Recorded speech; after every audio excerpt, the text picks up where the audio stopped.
Now, and Amber, I want to go back because I just want to stress the point you made was you didn't convene a meeting in Novador to say, Twitter's hot, we got to get on Twitter. Absolutely not. Let's go find a race car driver and come up with this. It was just part of a broader campaign. It was part of a broader campaign, but it also worked because of Charlie. Because as he said, he was already tweeting. He was already on Facebook. He had his own website, and he had his own blog.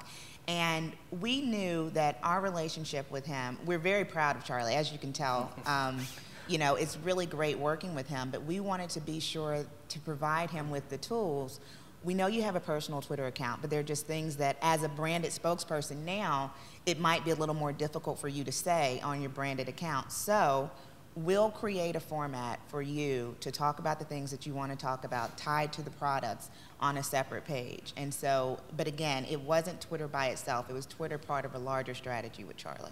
Do you have an arrangement of how often you send branded tweets and all that? It doesn't look like they're very often. I was surprised. I don't know if Amber's getting her money's worth out of you, Charlie, because I think it was one in the last month or so. Well, that's true. They are far between at the moment, and part of that was after the response to the original one, I wanted to make sure that they were happy corporately.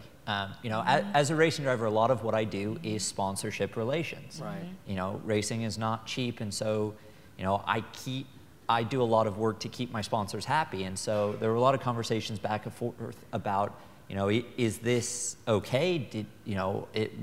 How can we make this better and keep this positive? And that's another point, a really good point, because I didn't want Charlie to be uncomfortable, you know? Right. So even though we set up this format for him, my guidance has always been do what makes you comfortable and what you feel comfortable doing. I didn't give him a list of however many branded tweets. It was never like that. It's when you do it, you're not paid by He the tweet then, is not paid by the tweet, not at all. No. But you know, you know my iPhone battery wouldn't last if I was. But we wanted him to feel comfortable working on this project. But again, and it's also in addition to everything else he does. We have to keep in mind he's a race car driver.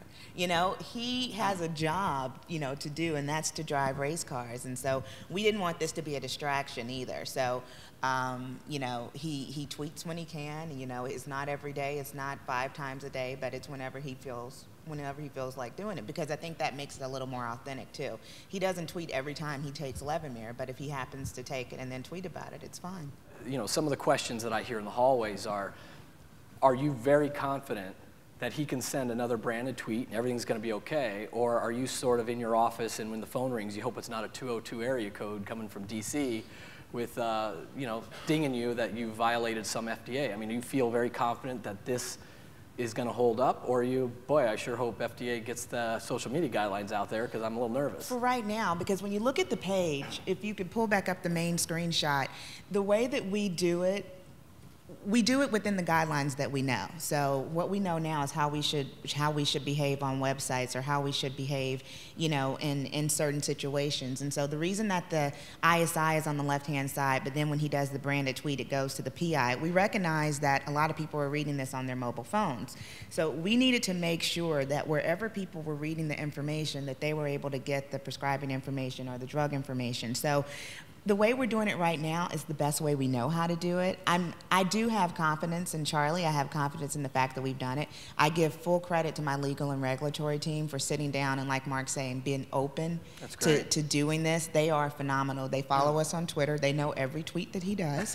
You know, so they've been amazing in this whole process. And we, like most companies, are looking forward to additional dialogue with the FDA around, you know, what we're able to do on Twitter and in some of these other social media platforms, because for right now we think we're doing it the best way that we know how, and it's been fun. That sounds great.